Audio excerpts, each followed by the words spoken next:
mooy wàllu bien-être ak Mado alors Mado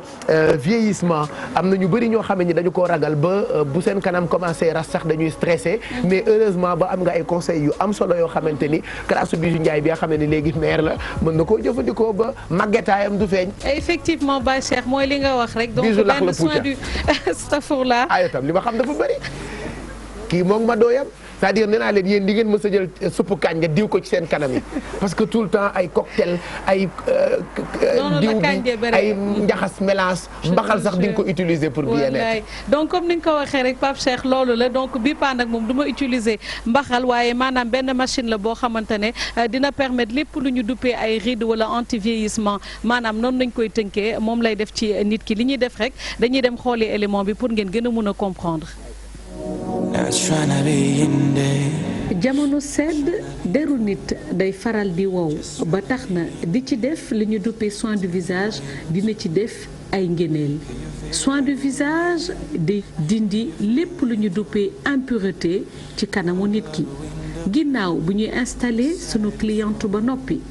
dañu koy nettoyer kanamam njëkkee ci lu ñu duppee gommage des lèvres buñ ci noppee ñu appliquer ab gommage ci kanamam bi pour dindi der yi nga xamante ne dafa jot a wow ndax pollution bi muy jonkonteel ginnaaw loolu ñu jël na huile passé ko ci kanamam def massage buñ ci noppee ñu utiliser benn appareil bu ñu duppee vapozone mooy génnee ab vapeur boo xamante ne boo ko tegee ci kanamu nit ki dina ibbi lépp loo xamante ne moom moo di pore bu defee bépp produit boo ci def dina mun a pénétrer ci nu mu waree ñu passé ci extraction des comédons maanaam lépp loo xamante ne moom moo di sébum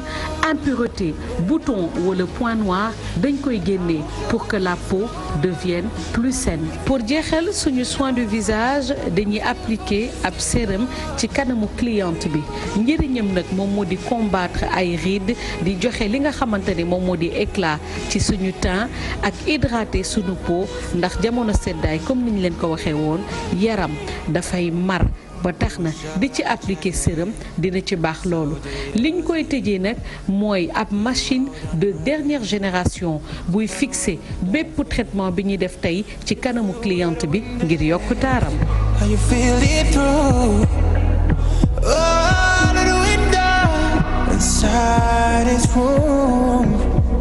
Cause I wanna touch you, baby. I wanna feel you too. I wanna see the sunrise in your scenes, just me, you, right here on the run. Let's make love tonight.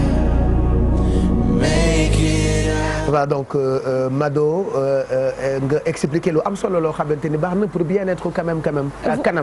waaw Pape Cheikh moom ni nga ko waxee rek donc benn soin du visage spécifique la woon boo xamante ne anti vieillissement la ak anti ride lan moo koy permettre nag mu def loolu mooy machine bi nga xamante ne moom la ñu gis en dernier moment ñu tuddee ko Cola 2. Cola 2 nag mu nekk benn appareil boo xamante ne dafay permettre lépp loo xamante ne moom moo di diminution li ñu duppee ay ridules maanaam li nga xamante ne moom moo di ay rides yi nit di faral di am ba pare dafay dem ba ci visage bi ak li nga xamante ne moom moo di décolleté bi et puis dafay stimuler li ñu duppee collagène ndax wax naa leen tout le temps collagène dafa bokk ci li nga xamante ne moom moo di suñu yaram donc bu ñu amee ay appareils yoo xamante ne da koy booster di ko produire wala di ko stimuler ce qui veut dire que day lutter lépp ci loo xamante ne day jëm ci wàllu anti vieillissement leneen li ci am ba tey mooy dafa nekk daf lay jox une peau souple ak une peau boo xamante ne c'est une peau élastique ba pare li ci gën a neex mooy dafay activer li nga xamante ne moom moo di métabolisme sunu peau leneen li ci xam nag mooy il faut savoir que traitement bi boo koy def bëgg mu am effet il faut le faire sur une durée de 3 mois maanaam pendant 12 semaines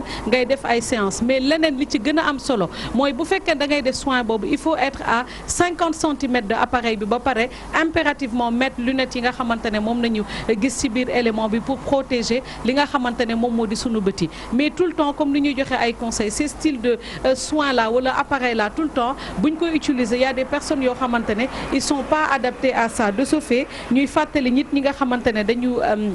nekk ay femmes enceintes ñi ngi ñoom waruñu utiliser li nga xamante ne moom moo di appareil bi wala les personnes aussi qui ont des maanaam ñu amee cancer ñoom itam waruñu ko def wala nit ki nga xamante ne dafa amee fièvre wala les personnes surtout qui sont épileptiques parce que parfois aussi di ngay defal nit soin bu fekkee produit yi ngay utiliser comme ay huile essentielle bu foree donc la personne peut def li nga xamante ne moom moo di crise épilepsie donc na ci nit yi bàyyi xel buñ ci jógee rapidement rek Pape Cheikh waxaale li nga xamante ne moom moo di masque bëbël bi nga xamante ne dafa xew mooy masque boo xamante ne c'est un masque bulle donc boo ko defee dafay nekk sous forme de pâte mais boo toogee en 5 minutes da ngay gis ce sont des bulles yoo xamante ne qui vont se former lan mooy njëriñam toujours c'est lutter contre le vieillissement de la peau lutter li nga xamante ne moom moo di contre les ridules ba pare dafay donner maanaam dafay gën a oxygéné ak booster li ma doon wax sànq mooy le collagène bi nekk ci sunu yaram en fait c'est juste un masque voilà moom nañu wax moom ngay def rek boo ko pompé pat lay doon mais bu yàggee dafay def bulle mais leneen li ma gën a bëgg sax nga testé Pape Cheikh voilà mooy cet appareil là donc appareil bi ngay gis ni moom moo di appareil brosse donc yow boo ko jëlee donc allumé ko nga teg ko ci sa kaw pour xool gis nga nu muy def donc il est très doux voilà et puis ça n'agresse pas le visage mais tiens-toi bien moom moo nekk appareil bi nga xamante ne moom moo gën a efficace 50 000 fois suñu loxo parce que dafay nettoyer non seulement la peau à l'extérieur et en profondeur et surtout du agresser li nga xamante ne moom moo di suñu kanam c'est important donc amaat na leneen loo xamante ne moo di appareil bii ngay gis nii parce que tout le temps comme ni ngeen di gis quand on fait le soin donc on a besoin de quelque chose mooy boo tijjee boo defee vaposone bi ba ibbi pores yi produit bi ci dugg on a besoin de li nga xamante ne moo di refermer ko mais balaa nga koy refermer da ngay utiliser appareil bi donc boo ko tegee ci sa loxo je sais pas la sensation bi ngay sentir dafa tàng donc boo paree ba nga xamante ne dafa tàng day permettre mooy dina ibbi pores yi mu dindi lépp loo xamante ne moom moo di extraction des produits mais leneen li ci gën a am solo wax naa ko port saa yuñ ko tijjee dafa am nooy defee pour mu tëju naka ngay def pour mu tëj toujours grâce à cet appareil là Pape Cheikh boo ko defee nga utiliser bu baax di nga gis que maintenant dafa sedd guy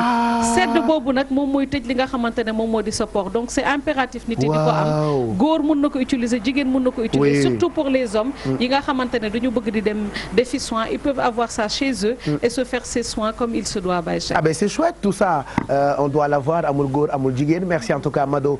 ci li nga ñu indil ci wàllu bien-être peut-être sur Facebook on vous donnera des adresses ou des numéros de téléphone pour yéen ñi nga xam ne ni yéen a ko bëgg a jënd alors 10h37 mooy doog a jot mën nañoo dem ndekki nit dof fekk suñu ci plateau bi comme ça ñu waxtaan ak moom.